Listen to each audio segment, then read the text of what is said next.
Hello, everybody. I'm going to bring myself to center quickly. I'm just having a bit of a rush morning, and we're just going to recenter so that I can deliver great training for you guys. So, welcome, everybody. Today, we're going to continue Station 2. Station 2 is obviously a pretty big one because we are dealing with those one-on-one relationships, those individual relationships, and it can cause us, every aspect of life is impacted by our individual relationships, right? So if we have really wonderful ones, really flowing ones, really unconditionally loving ones, life inherently starts to get easier. When, we have a lot of conflict, when we are replaying things like patterns that we've seen from our parents and other people, patterns that we don't want, or patterns of dysfunction we don't want, or when we keep attracting people that are, below what we really deserve, or not what we deserve because we feel like we don't deserve better, that's where literally everything gets affected, right? So this is, if Station 2 is in your numbers, this is definitely a very important area to take a look at. If it's your top number, then I really want you to dig into this one, okay?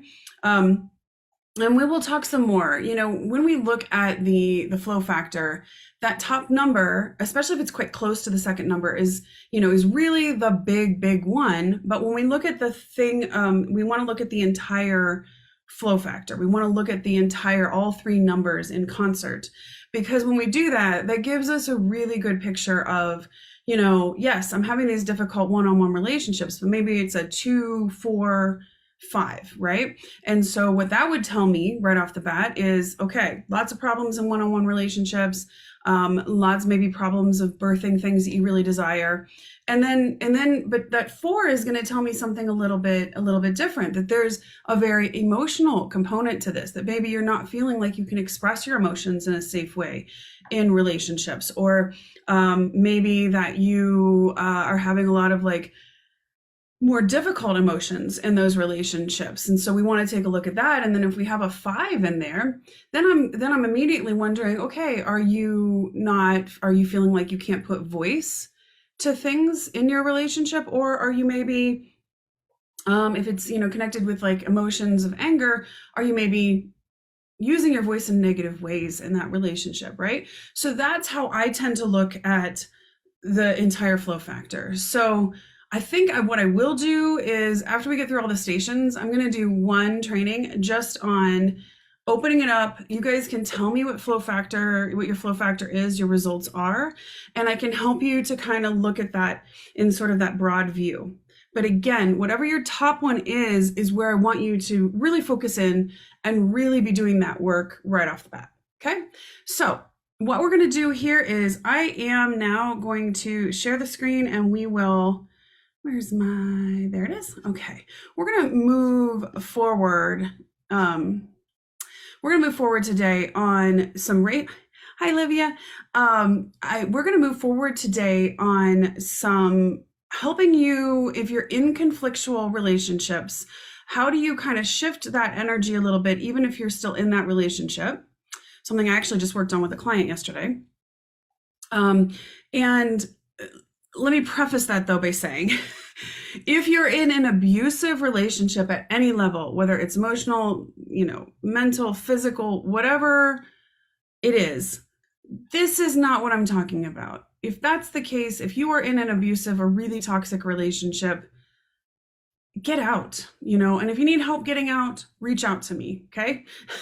Because that isn't fixable. That's not fixable. That's not a situation where we wait and see, right? If you are in an abusive relationship, that's not let me see if my energy and everything else can shift this. Could it possibly? Yes, maybe. But the reality is, if it's an abusive relationship, the bigger message is, get out, heal yourself, work on Station 2, and make sure you don't end up attracting that kind of relationship again, because we've all known people who've gone through cycle after cycle after cycle of abusive relationships.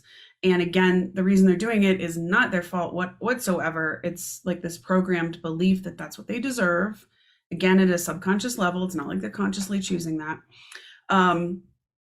So that's really the message. So I just want to say that before we go into this, you can shift a lot of relationships that maybe are more difficult, more conflictual. You're having, conflict issues, like those kinds of things. Yes, shift. Abuse situations, no, do not.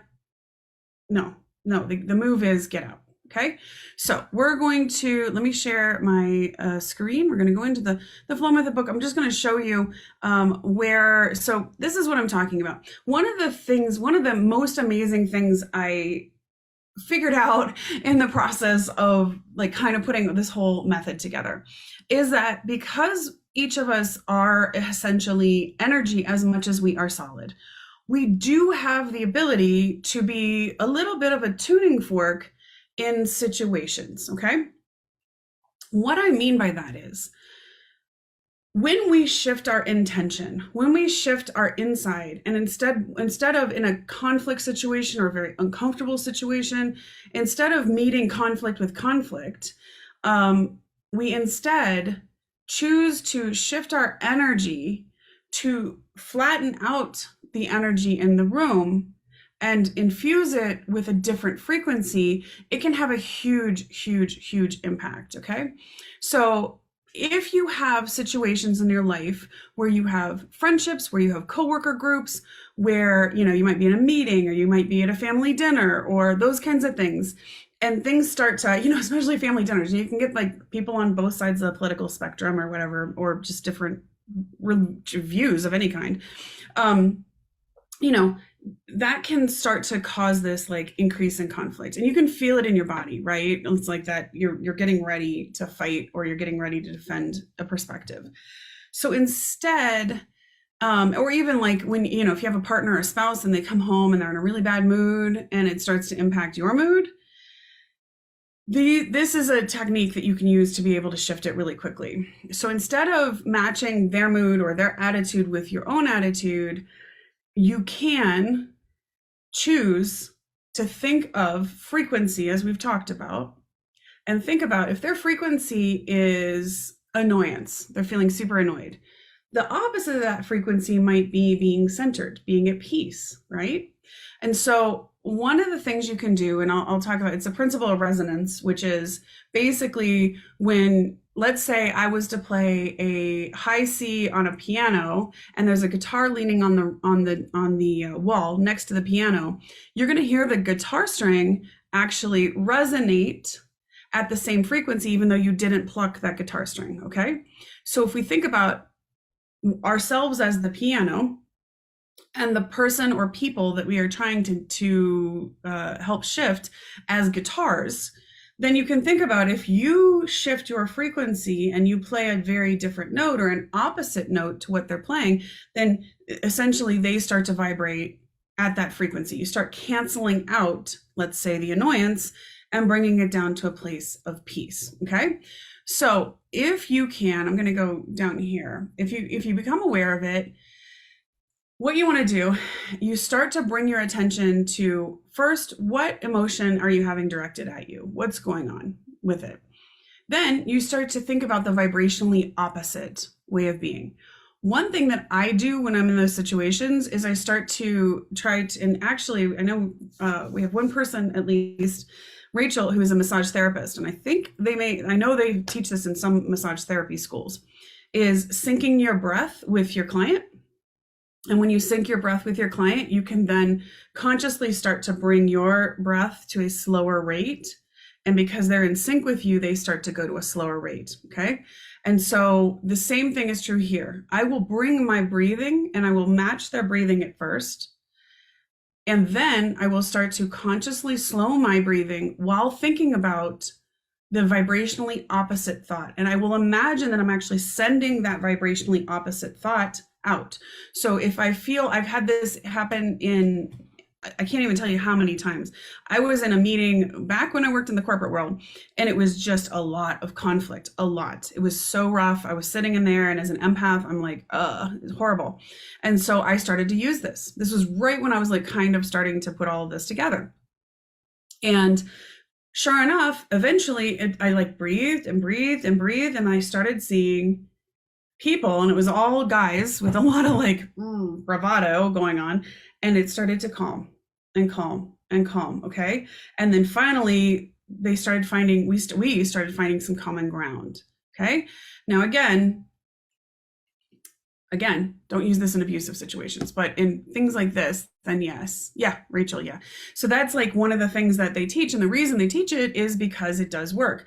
So that is a really, really simple exercise. I'd love for you guys to try this exercise at least once in the next few days. I guess it's the weekend. This will be your homework for the weekend. If you're in a situation, even if you're just like out at, like grocery stores can be filled with everybody frantic and zip and zap, and it becomes very overwhelming. I find grocery stores overwhelming.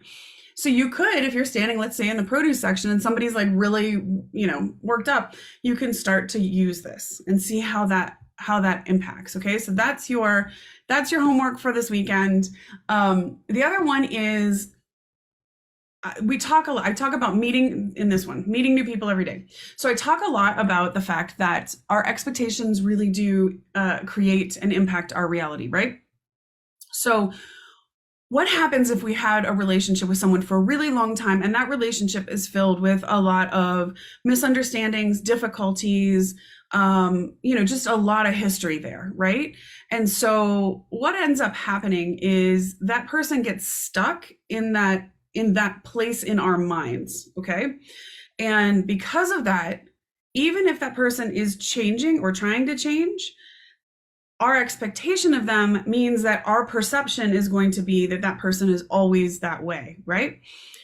One thing I have found that has been very effective for me is to act like I'm meeting that person, a person maybe that I have a preconceived notion about, for the first time. Okay. And we all know when we meet somebody for the first time, think of first dates and you're kind of just learning about each other, just figuring it out, right? Just like, oh, okay, I like this person or I don't know. That's, whatever our thoughts are. So if you have somebody in your life that you have a lot of history and like this preconceived notion, and that notion is negative or problematic, this is another nice little exercise you could do over the weekend, is actually, maybe call that person up and imagine that you're just meeting them for the first time. You don't know anything about them. You don't know what to expect, and start to, ask them questions about themselves, or, really act like you were just like, oh, who is this person? Listen, like, hey, how's everything been going? And listen as if you've never heard any of it before. And then note your perception. Note if things were better in that situation. Because I think a lot of times, I know in my own life, if I have that preconceived notion, I bring a lot of stress to that interaction with that person. And in fact, there's somebody in my life right now that I've had to use this on multiple times because, this person might just be that person, which is true, but there'll be a lot of stress where I'm thinking about like having to interact with this individual. And if I can just take a deep breath and be like, I'm meeting this person for the first time, hey, how was everything today? Oh yeah, how was your work? Right? In a different way, it brings down my stress level, right? It brings my stress level down quite a bit. Now, that doesn't mean necessarily that the person actually is super changed. Sometimes you can, repeatedly doing this, you can actually have a massive change in how that relationship plays out, okay? And maybe there's more in common with a person that you find very difficult than you thought, or maybe you get a deeper understanding of, oh, that's where they're coming from, and like, I don't have to take it on, right? Maybe you're taking stuff on you don't have to take on, okay? So that's your second exercise for the weekend. Now we're moving into the second really important part of station 2. So this is, what are you birthing? Now, I'm not just talking, obviously, about a baby. I am talking about whatever we are creating in our lives. And even if you don't think you're a creative person, you are inherently using your mind, body, and spirit to create every single day, right? We create who we are. We create when we wake up, how everything's going to kind of go, right? We all have this. And one of the things that I work on a lot with people when I work with them as clients, or actually in my practitioner certification, we've been working on this too, is oftentimes we will get stuck in a certain phase of birthing. So we're going to take a look at that right now. I want you to pay attention. If there's a phase that you're like, yeah, that's the phase that I repeatedly get stuck in, pay attention to that. Write that down, because that's going to be where I want you to go into the workbook section and actually work on that and use that retuning statement. Okay. So hopefully that makes sense. So I kind of describe this in the same way as, like an actual physical baby, right? So we have these phases in when we are creating something new. And the first phase is conception, right? It's when, that, and I say here, before you're a twinkle in your mom and dad's eye, right? The twinkle is that first idea, that first thought that maybe you'd like to create whatever this thing is. So it could be a book, a piece of art, building something. It can be a sale that you want to make in your business or your work. It can be any of those things. It can be a relationship you want to have, right? It's that twinkle of an idea, right? That's conception. Okay. So you may get that little twinkle, and just like it is with a physical baby, you may be open to letting that take seed and start to grow, or you may have some issues with allowing those ideas, those intuitive hits, those inspirations to take seed and take off. Okay. So this can be an area where you may have a negative preset about your right to have creative ideas. There's actually an amazing book I've been reading to my daughter for a long time. It's called What to Do with an Idea. And it's about basically everybody making fun of this little boy who has this like crazy idea, and nobody thinks it's going to work. And he tries to put the idea down, and he can't put the idea down. The idea keeps following him around, and he just can't put it down. And that can happen in our life with this phase of conception. We may have an idea that we want to create, but others' opinions, expectations, and thoughts start to cause us to like basically miscarry it, basically say, you know what, I'm not going to move forward on it, right? But the problem is, if you never let those things take seed, there's probably some sort of subconscious thing going on where you feel like you don't have the ability to see it through, or, your ideas are always crazy ideas. This is a crazy idea. When I started this, crazy idea, right? And I could actually like discover something like this. That's nuts, but I just kept going. Also, you may notice that you're like a great starter. You have so many ideas that it's like bing, bing, bing, bing, bing. Here comes all these ideas, but you never see them to the next phase, right? And I want you to look, if that's you, I want you to look at where do you feel like you're going to be judged? Just like this little boy running around in like the idea book. It's so cute. It's like, if I think of it, I'll put the picture up, but the idea is like an egg, and the egg is just like chasing him around, and it's super cute, but it really applies here. That idea, if we have so many ideas coming and we're just afraid that they're going to be judged, then that turns down our creative force. And that's what we don't want to happen, right? So I want you to take a look. If you tend to have either ideas that you just don't see through, or so many ideas and you never seem to be getting them out there or getting them into like the gestation phase, then I want you to take a look in the workbook section on that section, because that's going to be a tremendous help to be able to shift that. The next is gestation. Obviously, that's when you conceive the idea, it starts taking form, just like with a baby, right? It's a phase where you're starting to take care of all those details to form the idea into a complete thing. It's like where the fingers and the toes, right, start to develop out.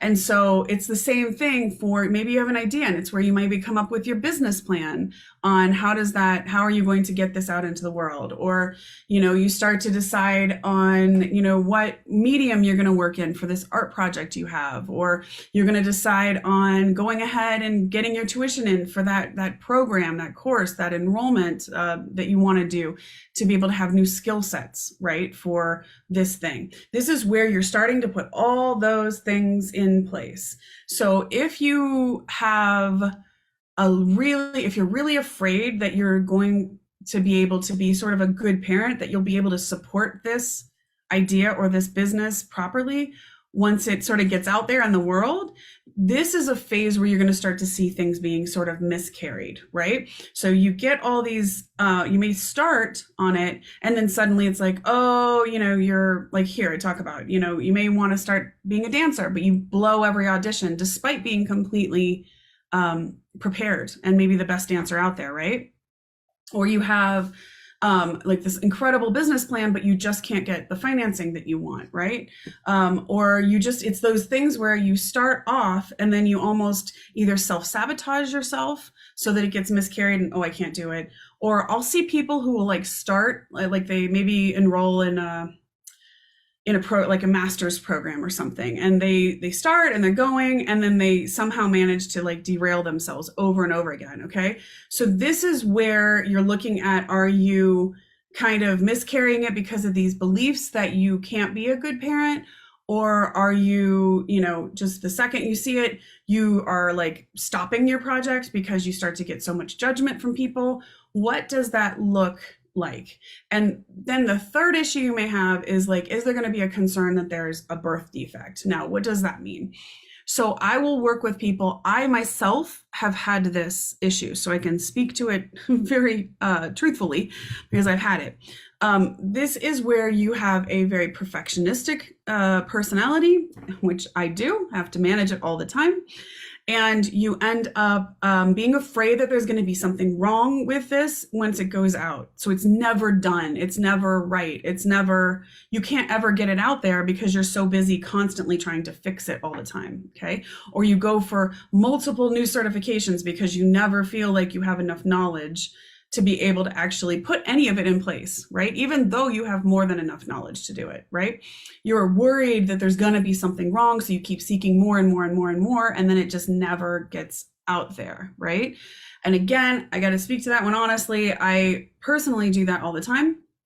I even find myself doing that with the Manifest Your Dream Life. I'm like, well, I've given so much training, and maybe it's too much training, right? Or maybe I should have done it this way, or maybe I should have done that way. This is one that I definitely do, but as you see, you have to find ways to continue to say, you know what, you're doing the best you can right now, and you keep moving forward. You learn from it, okay? And phase 3 is labor and birth. This is where I will see people who have this phase of like, everything is done. I just had one of my practitioner students. She is so freaking talented. And she just is stuck in the actual birth phase. Like, we are working on this right now because like she is ready to go. She is ready to take on clients, but she's terrible. She's just stuck in this terrible feeling about herself that she can't, it's going to be too hard, that she can't do it. Again, that there's going to be something wrong. She's going to mess something up. And I promise you, she's not. Like, she is not. And so this is something we're having to work on, like, birth this out. Okay. So you may be, also one of the fears that ends up showing up here is like, how is my life going to change? Can I handle it once I birth this? Sometimes people can get really comfortable in the creation process, and then it's like they like how their life is and they don't want to have extra time going to whatever it is. And like, let's say you're an artist and you have all this amazing art that you've like piled up on the sides of the walls. I remember walking into somebody's art studio one time, and just these spectacular pieces were just lined up on the walls. It must have had 150 in there or something. And maybe you have all that, and people are like, oh, you need to have a gallery show. You need to present this, and you just keep not doing it because you're afraid. Like, you right now love the fact that you're just kind of like a wandering artist, and you don't really want to give up that for maybe the success that being sort of a successful artist would bring, right? And so if this is something that you find yourself like having all the training, getting all the stuff, getting everything ready to go, having your business plan, and then just having a really hard time just actually going, it's ready, go, then I want you to take a look in this section. This can really hold you up. It can hold a lot of really brilliant people up. And just to make you feel better, there is so many successful people I feel like have this kind of stuff. I was just talking to my daughter the other day because she's telling me she has stage fright, which honestly, I don't know that she does, but she is all of a sudden getting in her head more. And she is such a performer. Okay. And she has this beautiful voice. And she's like, well, I want to sing, but I don't want to sing in front of anyone because I'm afraid. And so I was telling her about how Barbara Streisand, easily one of the best voices in the world, just the most beautiful pipes. I used to listen to her and try to imitate her when I was taking voice lessons, because it's just such a beautiful, she has such a broad, beautiful voice. Even she had stage fright. She had stage fright so badly, she had to, stop concerts for quite a long time. And so even she, who could go out there and just perform, that there were these fears on going out, and like suddenly everything was screwed up. People would make fun of her. And that's where we see this like birthing thing. Stage fright can come in here. Okay. So as you can see in these questions and exercises, take a minute, go through all of these. And for each phase, you can see here's the, first phase, second phase, and so forth. The final thing I want to talk about today is that, let me see here. Yeah, you're right. Just see the audience. That's true. Thanks, Livia. I'll tell her that. So what's your creation worth? This is where we can have some blocks on income creation, allowing income to come in. I'm going to be completely honest. This is an area I have had to work on all the time, you guys. And I've gotten so much better, but it is something. I'm just letting you know, like, sometimes these manifestations can take a long time. Sometimes shifting things, you shift one thing, then you need to shift another, then you need to shift another, okay? And a lot of times people can have like money trauma, where in their family, money brought up so much conflict, or they were screamed at when they needed money, or whatever it was. And it can cause a lot of these kinds of issues. So if this is true for you, it's okay. Like, so many people have it. So many very successful people have this. It's completely fine. But it is something that if we dig in and we work on it, I promise you it will shift. So one thing is, a lot of times I always say income is always coming in if you let it. Money is just energy exchange. That's all it is. But for a lot of people, it ends up getting tied to things like, as I say, conflict in the family, one family member being given a ton of money, given all this monetary support they could want, while you're left to have scraps, those kinds of things. There can be real money trauma that has that. So the problem is, if you've had that, or if you've been told that you were like selfish when you asked for your worth on something, or you were screamed at when you asked for your worth on something, or you saw that happening in your family, you can have this desire to have income for yourself and your project, or whatever it is you want to create. And then on the other side, though, you can have this fear underneath it that, like, this is going to be bad. I'm going to get screamed at. People are going to hate me. I'm going to get called these names. Those things can really, really, really block the income. So I see a lot of people that set like a financial goal for themselves, and then when they're not meeting it, or they have things put in front of them that would be income, suddenly they almost sabotage it, right? And the reason that they're doing that is because they are afraid that if they fully open up and they let this money come in, along with the money comes all of this negative stuff that's attached to it. And those are the beliefs we have to get to underneath this. So if you see yourself blocking income coming in a lot, that's where we're going to want to do the workbook sections that come after this, on where is that coming from?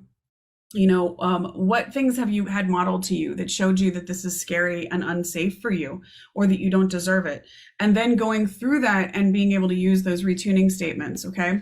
So a lot of times people do have this, like, money is the root of all evil, right? So if you believe money is the root of all evil, and then you want to make, 6 figures this year in your work, then when you bring that money in, you're saying that suddenly you're going to have the root of evil, right? Not good. How are you going to bring money in if you think money is the root of all evil?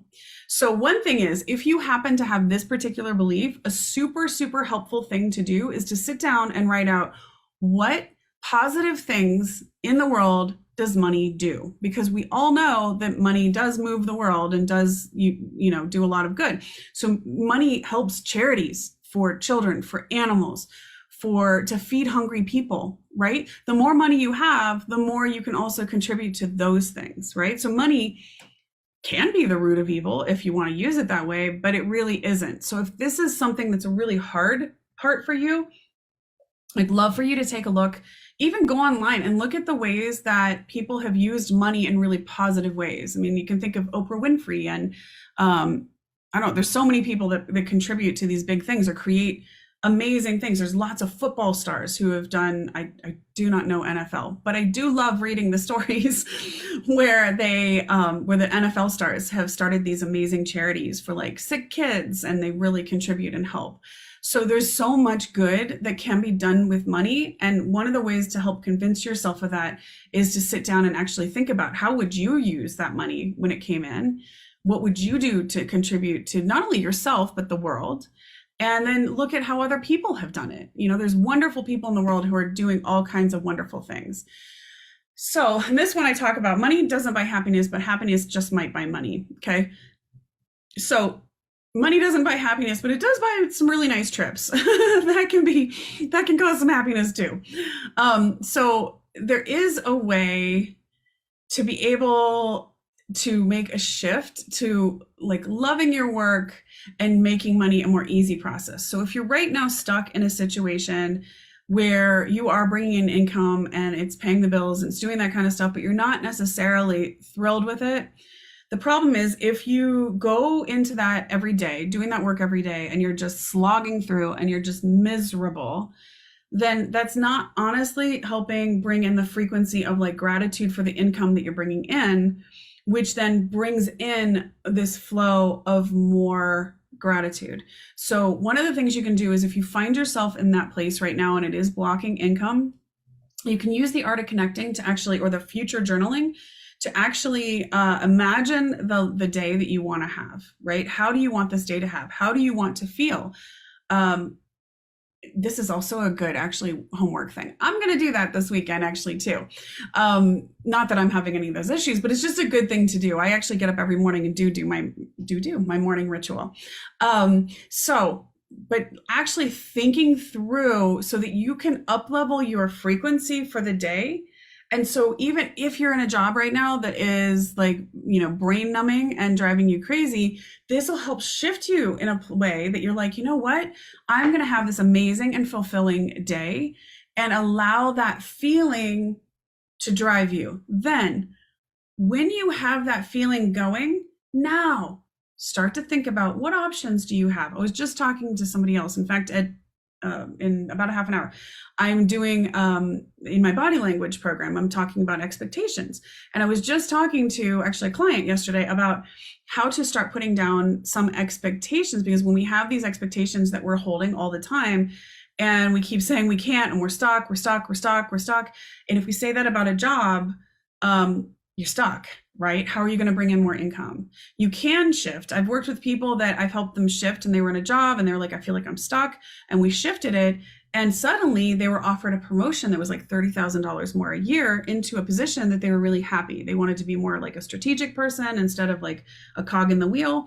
And they managed to get this strategic job. Now, did it take a couple months? Yes, it did. And did it take a couple months of constantly going in with this positive attitude, finding ways to be useful and show their skills in the situation? Yes, it did. But it works. Okay. So if that's something, you know, I talk about, like, if we live to 80, we've only lived 29,000 days, right?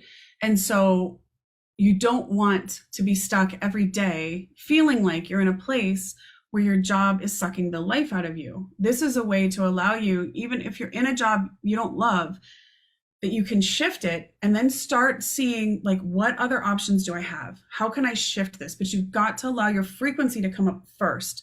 So like happiness just might buy money, right? And then this is make yourself valuable. Now this one actually connects, just to let you know, with station 3. So if you happen to have 2 and 3 in your numbers, this right here is a section that's going to have it's going to be very much connected for you, and a really key part for you to do.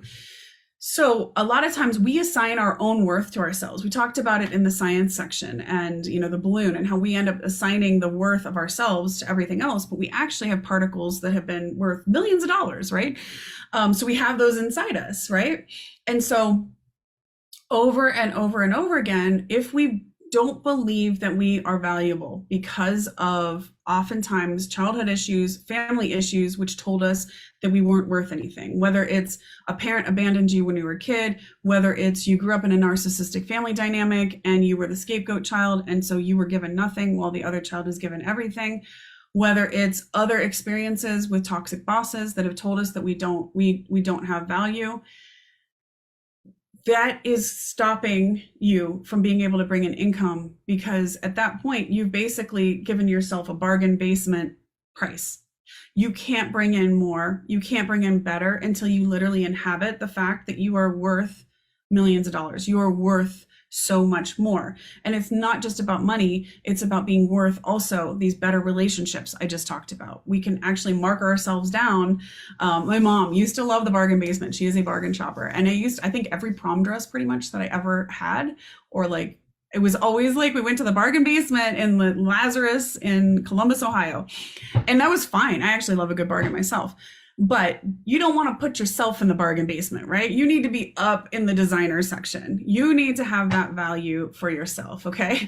You need to be paid fairly for the work. So if you find yourself putting in, having so much output, but not having the income that is commensurate to the output, I want you to take a real deep look at this right here. And again, probably station 3 is going to show up in your section as well.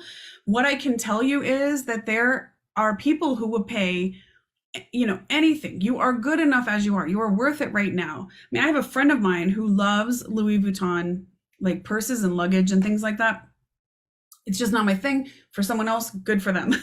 However, I was over there helping her move some things around one day and I was like, oh, wow. And she had just gotten, it was like this new bag and it was like, of course, Louis Vuitton like packages it all pretty and whatever.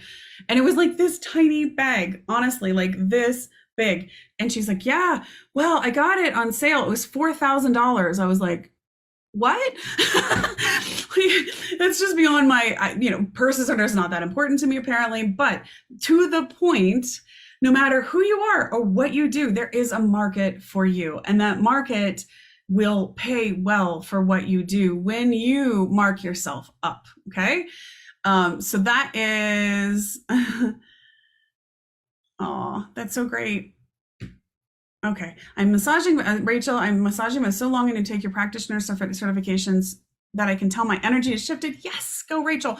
I have had less clients on my books. I'm so ready for what is next. That's fantastic. And Rachel, we can talk quickly. I mean, again, about increasing, I don't know, charging and so forth, but yeah, you're going to be amazing at it as we've already talked about, but so I want you to just start to pay attention to how you are thinking and speaking about yourself in terms of what your personal worth is. Okay. And it's not like about you being better than somebody else. It's none of that. It's just knowing your worth, your value, what you're contributing to the world. Like this is a topic I could probably go on for 3 days, 4 days, maybe, because unfortunately, so many of us have been marked with the clearance rack price, and we have that marked in our soul. So this is a really critical area to shift. Okay. The next thing is focusing on yourself, not on your competition. So I'm going to quickly do this because I know we've gone 40 minutes, but so a lot of us get in this focus on, well, I'm doing this, but there's like 20 other people doing it and maybe they do it better and that person's doing it this way and that person's doing that way. And you can really get into this on social media. Okay, comparing yourself and your results to somebody else's results, blah. So first off, I just want you to understand there is no such thing as competition. We talked about how the universe is infinitely abundant. We talked about the science behind that so that you know that that is true, that you have your own unlimited source really in your mind. But on top of that, what I want you to think about is energetically. So if you are constantly focusing on your competition, okay, I want you to imagine that at the beginning of the day, you have $100 in your pocket. Every time you focus on your competition, you are giving them $1. You are giving away $1 of your energy every time.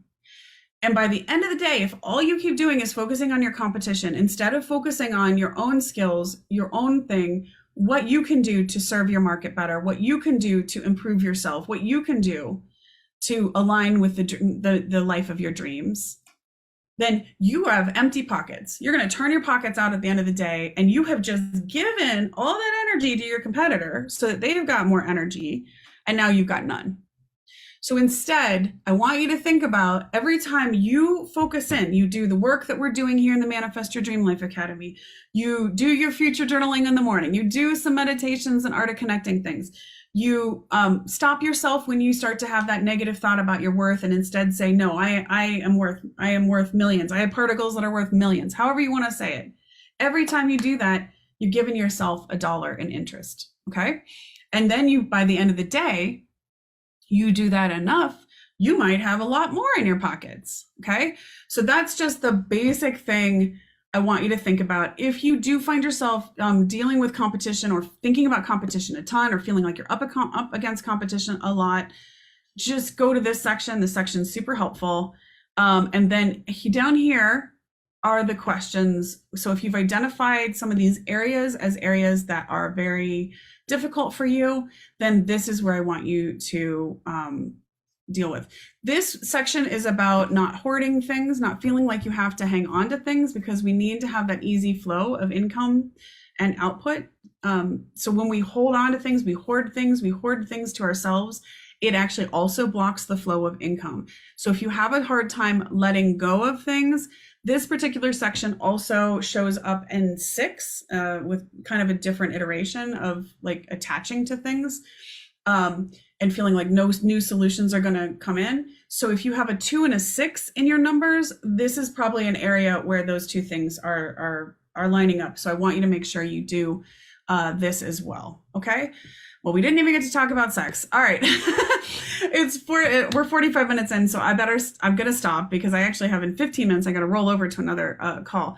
So if you have some issues around sex, around accepting pleasure, if you have been brought up in religious traditions that are causing some blockages in station 2, then right here is where I want you to take a look. I've seen a lot of people that are clients of mine that have had issues.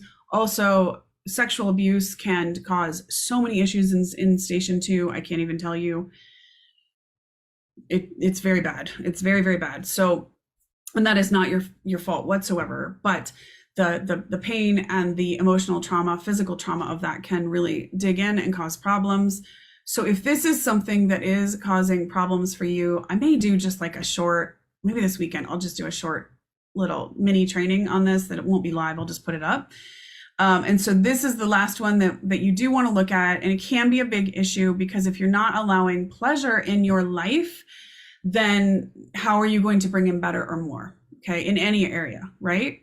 So I may just do like a little recorded and I'll put that up this weekend.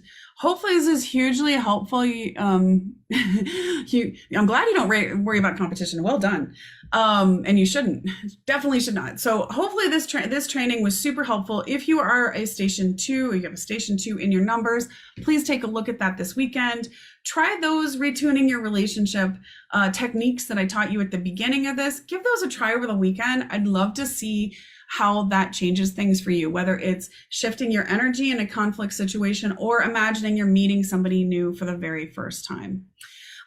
So thank you guys so much for being here. On Monday, we'll have Manifestation Monday. So we'll do a meditation on Monday, a new meditation. And what I might do is a meditation that's like focused on station 2, because really, and any station's going to help you, but it will, this is a good one for creating things. I might focus on something like that.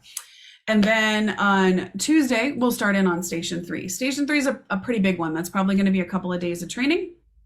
But if you have station 3, please make sure that you either watch this live or you do watch it in the replay. And please, guys, post. If you need help, post in the group. I've got quite a few hours of calls ahead of me today. But at about 1 o'clock, I'm all finished up with that and I can answer questions. So I will see you guys tomorrow. Thank you so much for those of you that are here live. And hopefully those of you in the replay are loving this as well. And hopefully it's helping you a ton too. Talk to you guys soon. Bye.